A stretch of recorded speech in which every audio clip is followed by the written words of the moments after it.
Hola, buenas tardes o buenos días para todos y todas. Hoy vamos a hablar de el oropuche, esta enfermedad que pasó de ser una enfermedad selvática a una enfermedad urbana en la actualidad, en las ciudades. Mi nombre es Carlos Alvarado, soy licenciado en biología, egresado de la Facultad de Ciencias de la UCB y actualmente soy estudiante de posgrado en la Facultad de Ciencias Veterinarias de la UCB. Entre los temas que hoy vamos a tocar tenemos los siguientes, bueno, ¿qué es el oropuche? ¿Qué es un arbovirus? ¿Cuáles son los vectores de este virus? ¿Cuál es el diagnóstico? ¿Cuáles son los síntomas y tratamientos de la enfermedad? Vamos a hablar de la epidemiología actual para el 2025 a nivel de la epidemiología panamericana. Vamos a hablar de un tema bien particular que me gustó muchísimo al leerlo y lo titulé Venezuela, Oropuche con Capuchino. Vamos a ver de qué se trata. Vamos a hablar también de las expectativas de la enfermedad, cómo se visualiza en el presente y hacia el futuro, y un poco de cuál es la prevención para esta enfermedad.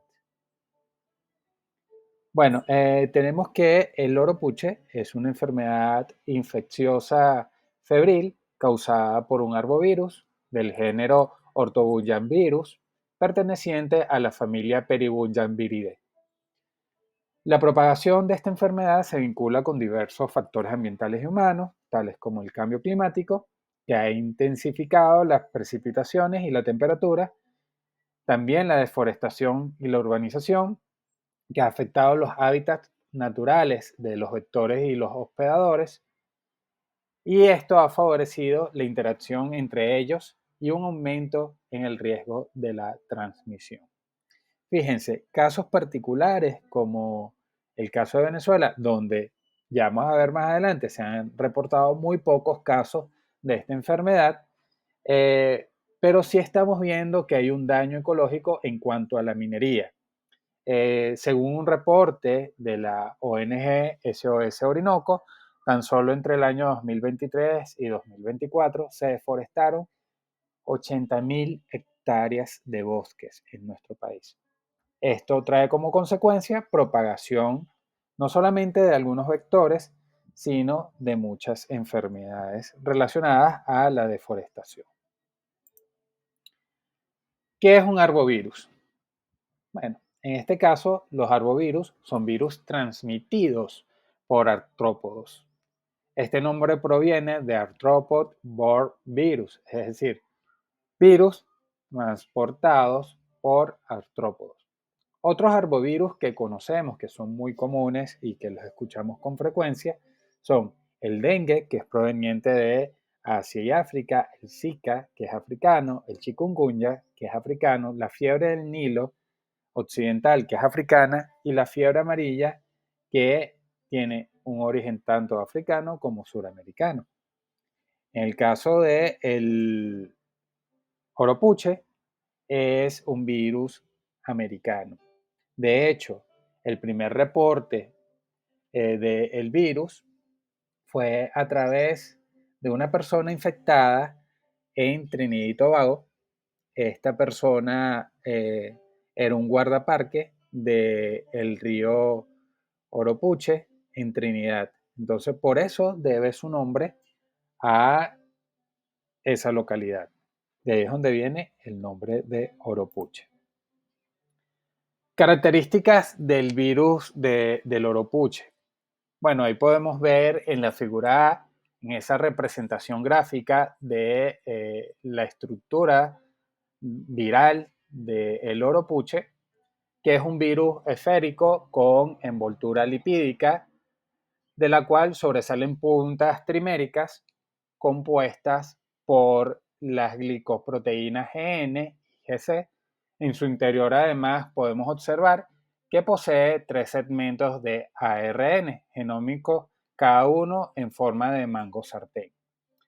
Tenemos el segmento S, que es el más pequeño, ese viene de small.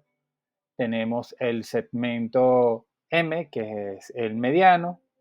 Tenemos el segmento L, que viene de large, porque es el más grande.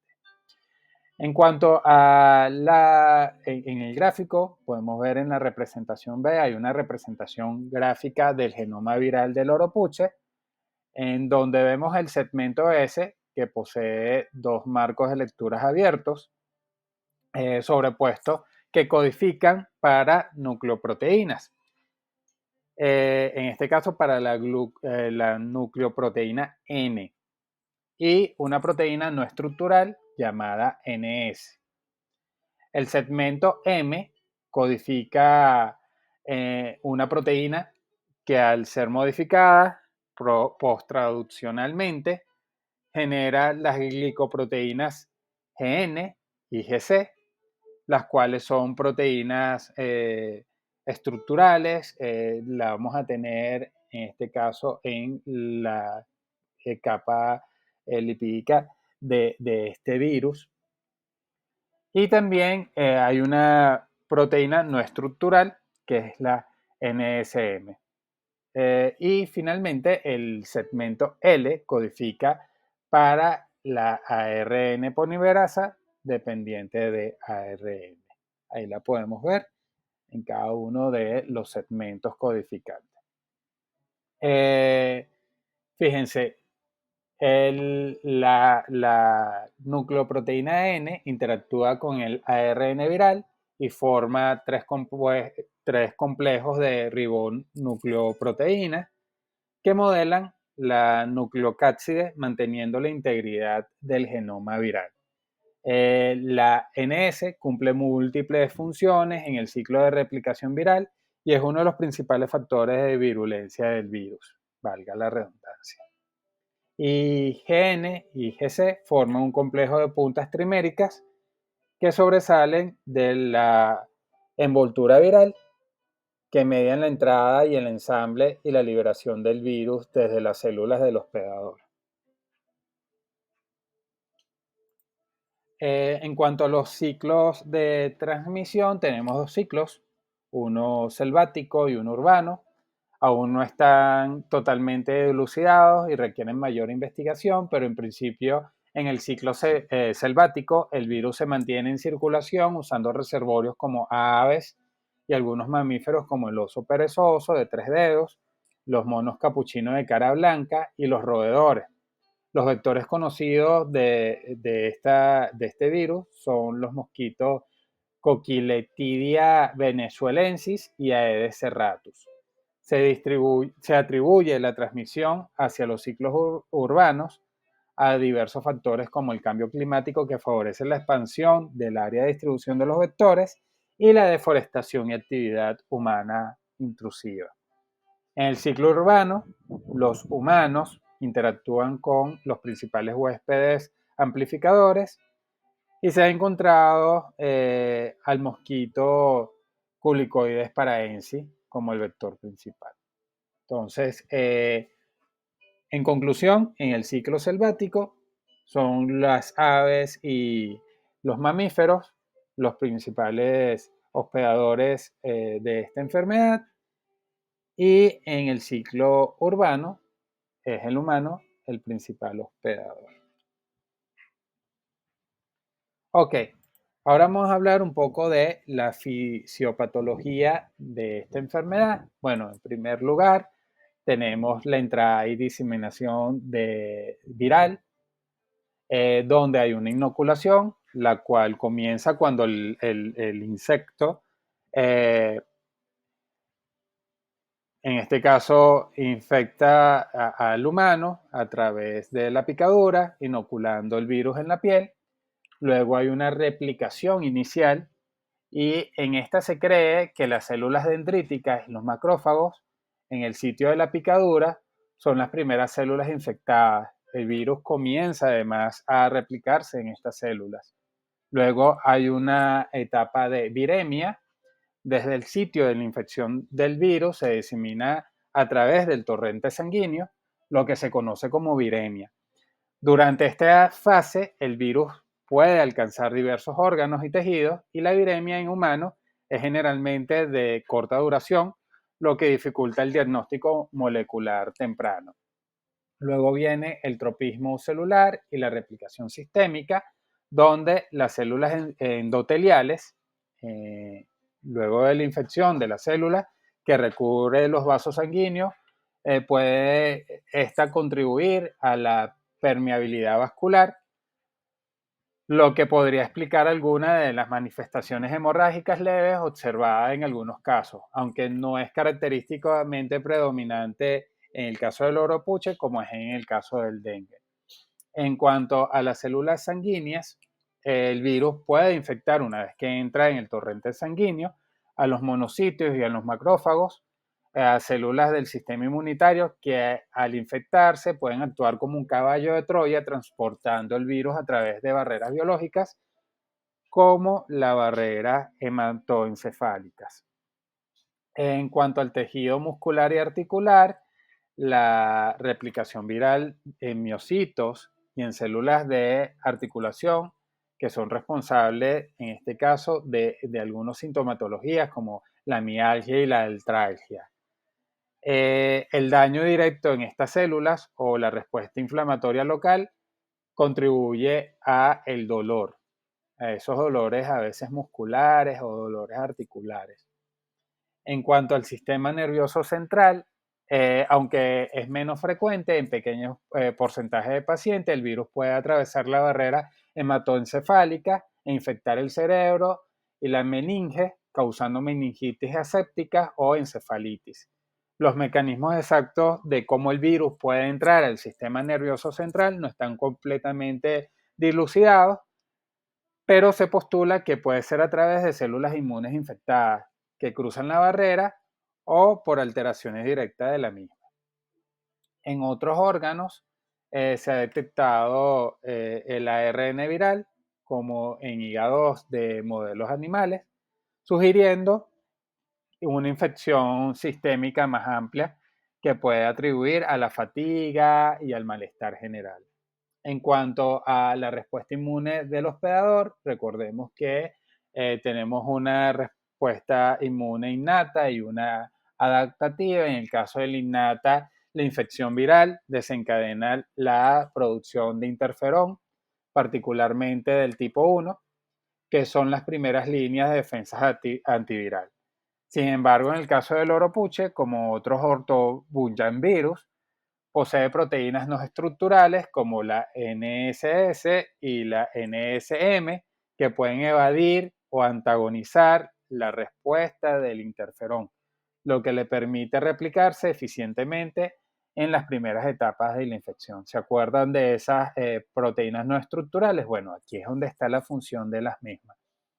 En cuanto a las citocinas, la infección induce una respuesta proinflamatoria con la liberación de citocinas, como la interleucina 6, factor de necrosis tumoral alfa, y las quimiosinas, que contribuyen a los síntomas sistemáticos como la fiebre, el escalofrío, el dolor de cabeza y el malestar general. La liberación de citocinas puede llevar a una disfunción endotelial y un aumento de la permeabilidad vascular. En cuanto a la inmunidad innata, tenemos una respuesta humoral y una celular. En cuanto a la humoral, el sistema inmune produce anticuerpos contra las proteínas virales, específicamente contra la glucoproteína GN y GC. ¿Se acuerdan de esas glucoproteínas que están en la envoltura del virus? Bueno, son esas, que son las principales dianas para los anticuerpos neutralizantes. Estos anticuerpos son cruciales para la eliminación del virus y para conferir inmunidad protectora a largo plazo contra futuras reinfecciones por el mismo genotipo. En cuanto a la respuesta celular, las células T citotóxicas, es decir, la CD8+, y las células T de Helper, CD4+, también juegan un papel importante en la eliminación de las células infectadas y en la modulación de la respuesta inmune. En cuanto a la inmunopatología, tenemos que si bien la respuesta inmune es necesaria para controlar la infección. En algunos casos, una respuesta excesiva o desregulada puede contribuir a un daño tisular y a las complicaciones. Se ha investigado que hay cierto papel en o que la citocina juega un papel importante, tales como la interleucina 10 en la modulación de la respuesta inflamatoria. En cuanto a los vectores, sabemos que tenemos tres vectores. El primero es el Coqueletidea venezuelensis, que está ubicado en 22 países de la región neotropical, desde México, Centroamérica y Suramérica. Esta especie ha sido localizada en países como Argentina, Belice, Bolivia, Brasil, Colombia, Costa Rica, El Salvador, Guayana Francesa, Guatemala, México, Nicaragua, Panamá, Perú, Surinam, Trinidad y Tobago, Uruguay y Venezuela. Es decir, es de amplia distribución. En el caso de Venezuela, esta especie ha sido capturada en los estados Aragua, Anzoátegui, Apure, Portuguesa, Miranda, Monagas, Sucre y Zulia. Tiene aproximadamente un tamaño de 4 a 10 milímetros. Aquí a un lado podemos ver además un artículo científico titulado Bionomia, Ecología e Importancia Médica de esta especie, y es un artículo de la Universidad de Carabobo, publicado en Saber. Fíjense, allí ellos mencionan que se ha evidenciado que este vector puede ser también un vector potencial para el virus del oeste del Nilo, en costas del territorio venezolano, y también habla un poco de esa distribución de la que ya conversamos. Tenemos también el Aedes serratus. De hecho tiene una sinonimia, como se conoce también como Oclerotatus serratus, que al igual que el anterior es de gran distribución en la región suramericana, incluyendo las Islas Antillas y las Islas Galápagos. Este insecto puede transmitir el oropuche, la fiebre amarilla, el virus malayo y la encefalitis equina venezolana. Tiene un tamaño aproximado de 4 a 19 milímetros de longitud. Aquí podemos ver también un trabajo realizado en Venezuela sobre nuevos registros de algunos mosquitos en el estado Bolívar. Aquí se reportó este mosquito, el Aedes serratus, importante para la epidemiología venezolana. El siguiente vector es el Colicoides paraensis. Es un vector primario en muchas epidemias urbanas de las enfermedades del oropuche. Ya habíamos mencionado que los dos anteriores están dentro del ciclo selvático, pero este en particular está dentro del ciclo urbano. Se distribuye desde Estados Unidos hasta Argentina, es de amplia distribución. Habita en ambientes antrópicos, en huecos de árboles, en cáscara de cacao y en plantaciones de banano. El tamaño es de 1 a 3 milímetros, es un animal pequeño, fíjense ahí en la fotografía, el pequeñito es él. Es un culicoide, el culicoide paraensis se alimenta de varias plantas, de bromelias, de cacao, de caucho, de banana, donde podría estar cumpliendo un papel importante como polinizador. Aquí va algo bien importante, y es que los inmaduros de esta especie, que habitan en reservorios de agua, son utilizados junto con otras especies y otras taxas como bioindicadores cuando se hace una evaluación de calidad de agua, específicamente en aquellas fuentes hídricas que se emplean para el abastecimiento humano. Algunas especies, además de estos insectos, son predadores de microorganismos y otras larvas de otros insectos, y posiblemente cumplan un rol como controladores biológicos sobre estados inmaduros de otros insectos que quizás nos hacen daño o se conviertan en plaga para el ser humano. Esto es importantísimo y hago un énfasis en esto porque a veces vemos al mosquito como si no tiene una razón de ser y para qué existen, al igual que algunas especies como las cucarachas. Y fíjense lo importante de este animal porque es uno de los polinizadores naturales de algunas plantas. A veces son hasta específicos. A veces nos preocupamos muchísimo por las abejas, pero no nos damos cuenta que también están estos animales que juegan un papel importantísimo en, en la salud ambiental. Fíjense. Y allí también deberíamos tomar en cuenta en el momento que se haga un control biológico o un control químico de estas especies para no infectarnos con el virus, tener en cuenta en esto, que juegan un papel importante y que además cuando ejercemos un control químico, no solamente estamos afectando a estos vectores, sino que también podemos afectar a muchos más insectos y de hecho podemos afectar la cadena trófica, envenenando también a algunas macro vertebrados como algunas aves o algunos mamíferos. Entonces aquí me quería detener porque creo que es un tema muy importante que no lo tomamos en cuenta. Ahora vamos a hablar un poco de los ciclos de vida de los culícidos. En este caso, ellos necesitan de fuentes de agua, específicamente fuentes de aguas limpias, por eso son bioindicadores. Hay una reproducción sexual de los adultos. Esto en el caso de los machos, de los adultos machos necesitan, son polinizadores, meramente polinizadores. En el caso de las hembras necesitan la sangre para la producción de huevos, ya que la sangre le proporciona proteínas y otros nutrientes esenciales para el desarrollo de los mismos.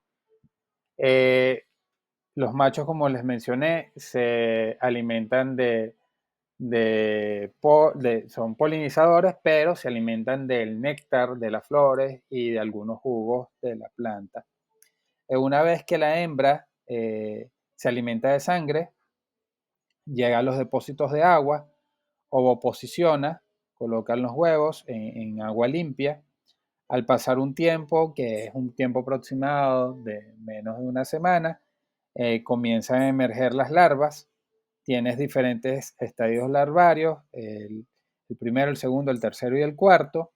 Una vez que la larva, que además es una depredadora, se come microorganismos y otros invertebrados y otras larvas invertebrados, eh, tiene la cantidad suficiente de alimento y una talla considerable, se convierte en una pupa.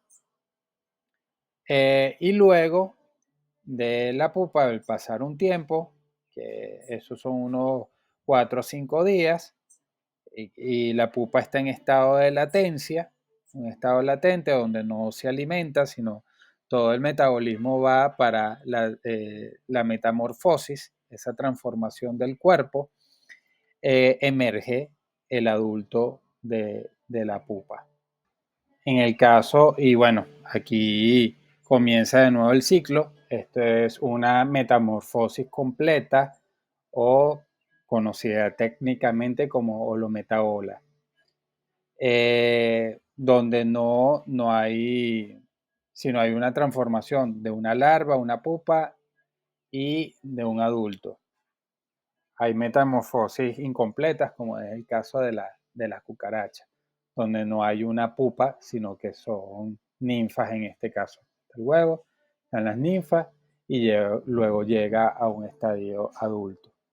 Es importante conocer los ciclos de vida de los vectores para así saber dónde hacer el control de los mismos.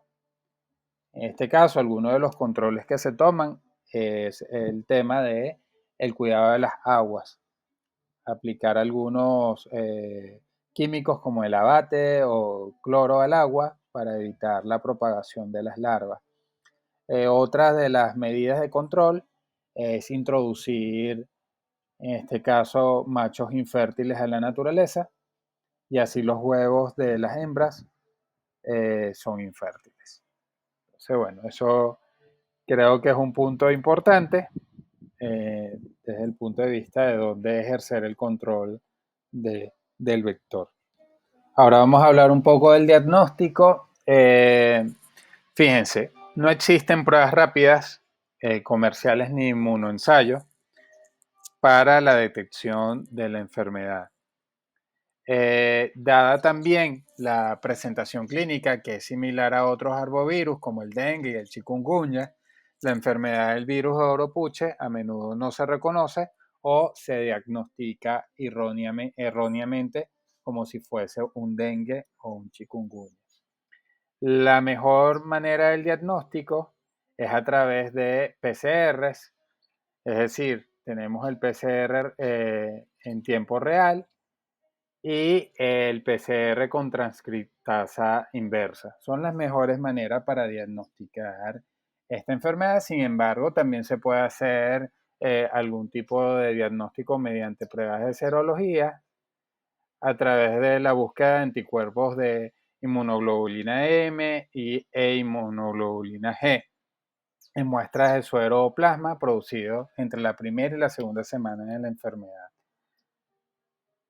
En cuanto a los síntomas, pueden durar de 2 a 7 días, pero a menudo reaparecen semanas después. Algunas personas pueden presentar síntomas graves. Tenemos una fase aguda, en algunos casos puede tardar varias semanas la recuperación completa. Algunos pacientes pueden experimentar recaídas de los síntomas semanas después de la recuperación inicial. Y en la fase crónica, la duración de esta fase puede variar de semanas a meses. ¿Cuáles son esos síntomas? Bueno, los síntomas comienza en este caso con una fiebre abrupta, una fiebre alta, dolor de cabeza intenso, dolores musculares y articulares, escalofrío, náuseas y vómitos. Y esta sintomatología, cuando pasa una fase crónica, puede darse, es porque sea por más tiempo, pero con una menor intensidad.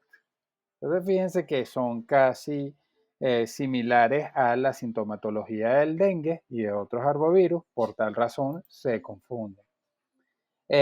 Lo otro importante de esta enfermedad es que pueden haber algunas complicaciones.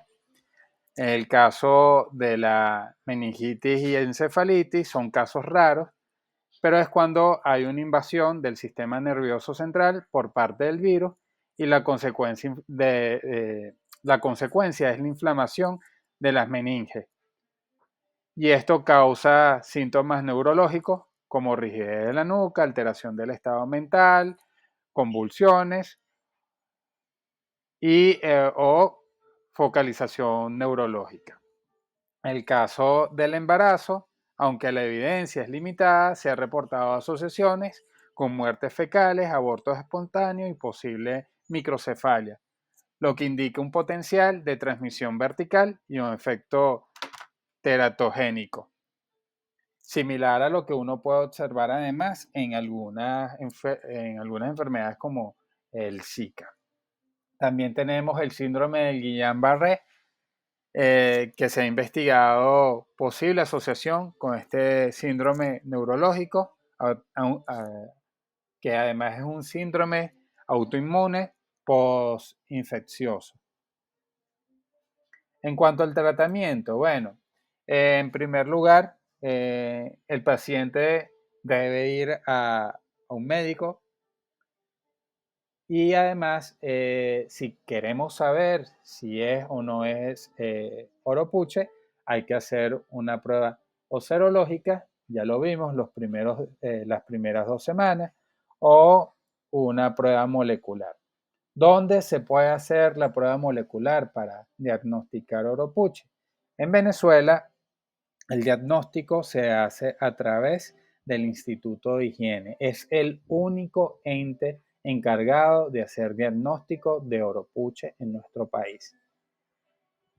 Una vez diagnosticada la enfermedad, solamente como cualquier otro virus, nos queda es tratar los síntomas.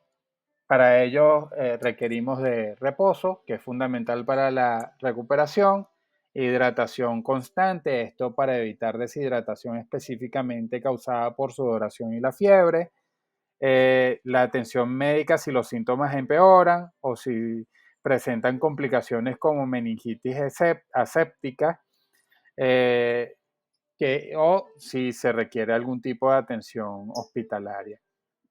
Prevención contra los insectos, hay que evitar la propagación del virus, no solo dentro de nuestro hogar, sino en nuestra comunidad. Para ello, el paciente en el sitio donde va a reposar, en su casa, debería colocar un mosquitero en la cama de manera de que lo separe, lo proteja de picaduras de insectos y que pueda transmitir la enfermedad. Es importante la higiene, mantener una higiene en todo momento, no solo una higiene personal, sino una higiene de nuestro espacio. Tratar los síntomas con analgésicos y antipiréticos. Se debe evitar la aspirina y otros fármacos como el ibuprofeno. Tenemos entonces, en cuanto a la epidemiología, en la actualidad, en el 2025, existen casos confirmados, reportados en 11 países y en un territorio insular de las Américas. Allí podemos ver una gráfica, cómo se ve el aumento de la enfermedad en lo que va de año.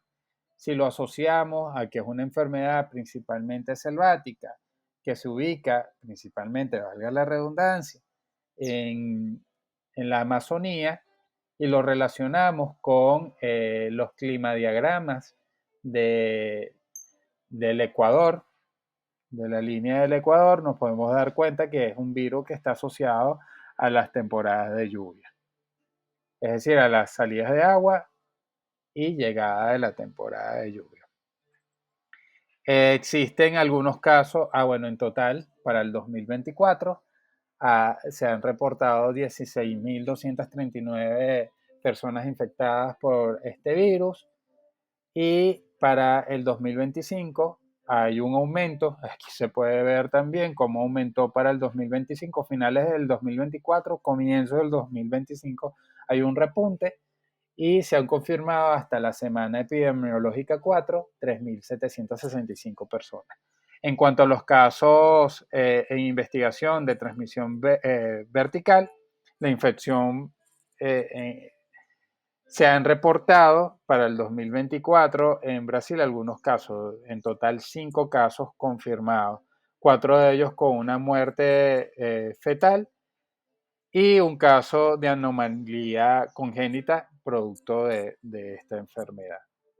En Venezuela, también es importante mencionar, van a pasar a la siguiente de todas maneras, que a pesar de que, fíjense, si vemos el mapa, Venezuela casi que está rodeada de casos de oropuche.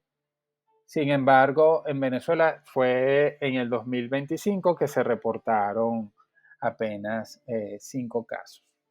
3 de ellos en el estado Miranda, uno de ellos en el estado Portuguesa y el otro en el estado de Anzoátegui. En el caso del estado Miranda, una persona infectada con oropuche estuvo aquí muy cerquita de nosotros en Petare. Entonces, allí podemos ver que además Venezuela está rodeada con una barrera de oropuche. Importante, existen 3 cepas. La primera cepa es la que se aisló proveniente de Trinidad. Tenemos una cepa que está hacia la Amazonía peruana, que es la de Madre de Dios. De hecho, la cepa de Trinidad está en la Amazonía brasilense o brasilera. Y tenemos una cepa que está justo en el Darién. ¿Qué quiero decir con esto? Fíjense, importantísimo.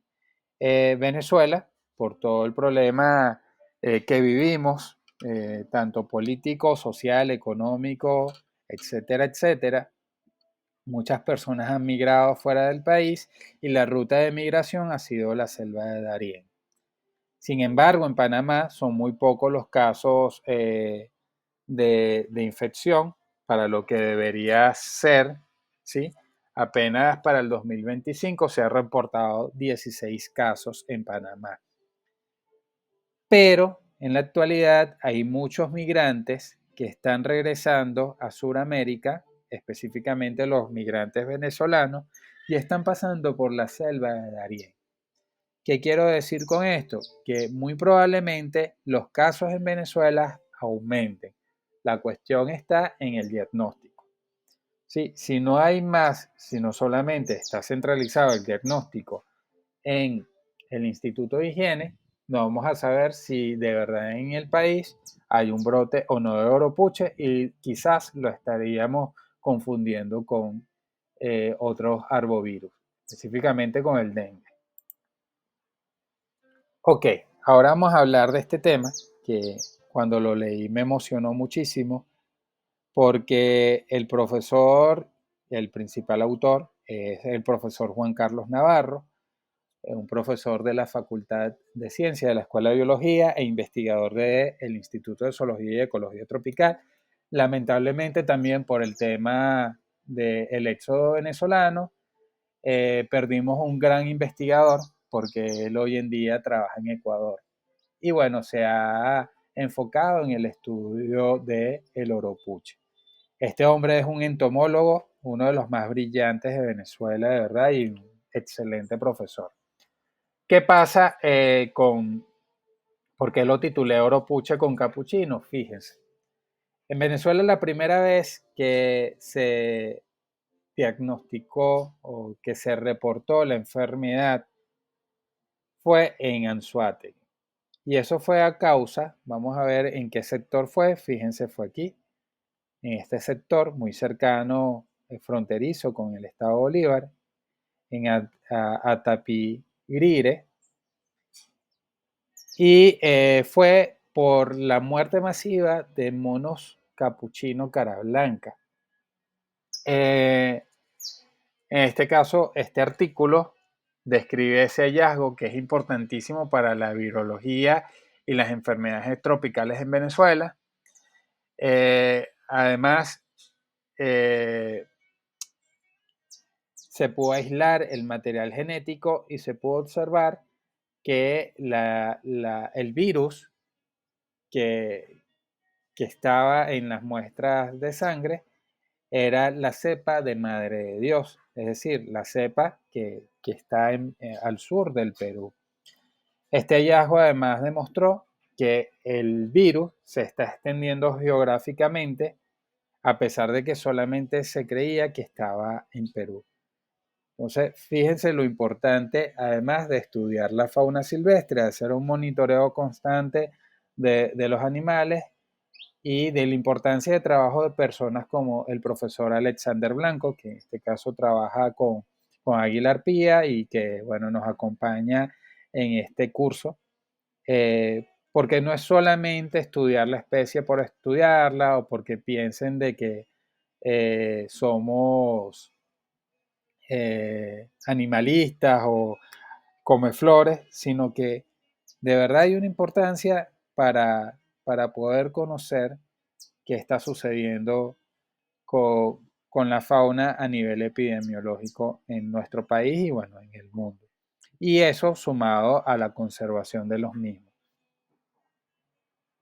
Recordemos también que está de moda el tema de una sola salud, es decir, la salud de los animales, la salud del ambiente, que va a proporcionar salud en el humano. Entonces no nos olvidemos jamás de eso. En cuanto a la expectativa, existe una expectativa en cuanto al incremento y la expansión geográfica de los brotes de esta enfermedad.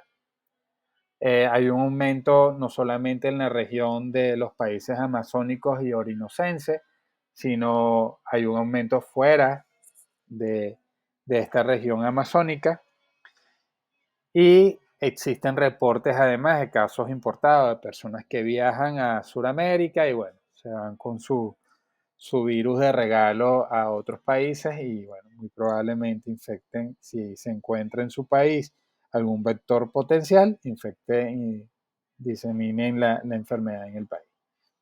Las complicaciones y novedades clínicas, bueno, hay casos fatales, casos de muerte, casos de transmisión vertical, caso de microcefalia, producto de la enfermedad, y casos de abortos espontáneos. Factores que contribuyen al aumento de esta enfermedad, bueno, ya lo habíamos hablado, el cambio climático, la deforestación, la urbanización, las migraciones humanas, también la minería y el reordenamiento genético de los virus. Recordemos de que los virus mutan. Entonces, bueno, al haber un recombinamiento genético, se complica un poco más la cosa. En cuanto al desarrollo de investigación, control de vectores y vacunas, bueno, es necesario invertir en investigaciones enfocadas a el reporte de estos virus, no solamente en humanos, sino en fauna silvestre, y también al estudio del ecosistema, de ecosistemas degradados y la presencia no solamente del vector, sino de los virus.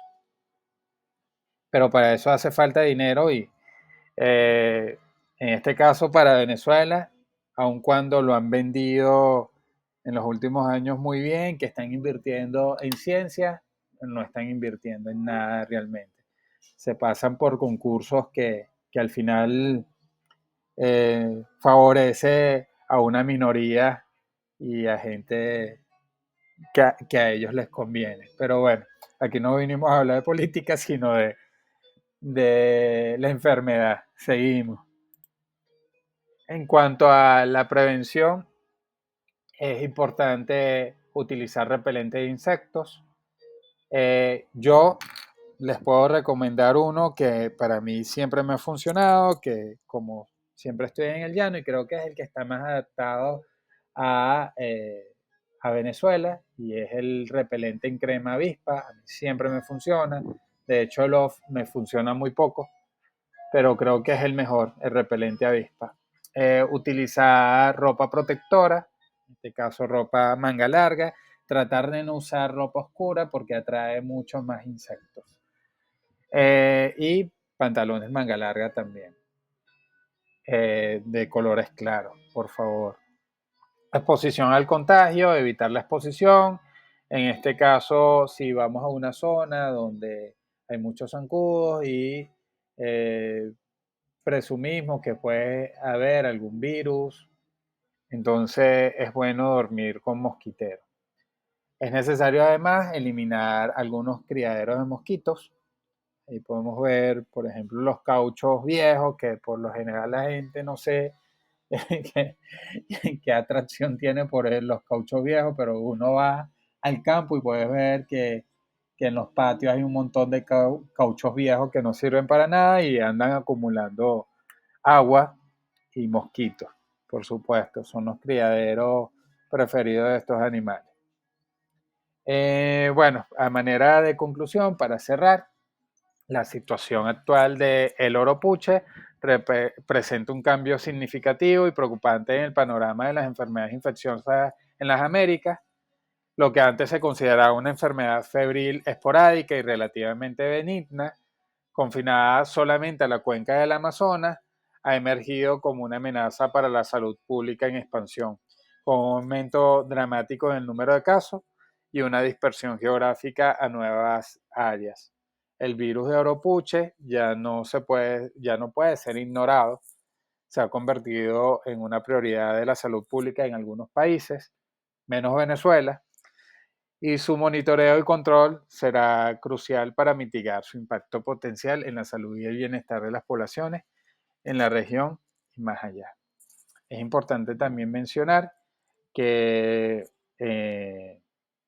para el planeta entero se espera que haya un aumento no solamente de este virus, sino de muchas más enfermedades a causa del cambio climático. Hay muchas personas que no creen en el cambio climático y se niegan a que eso existe. De hecho, te hablan de ciclos climáticos que ocurren cada cierta cantidad de años, pero lo que sí es una realidad y una verdad es que hay degradación del ambiente, y hay un cambio en los ciclos climáticos a nivel mundial.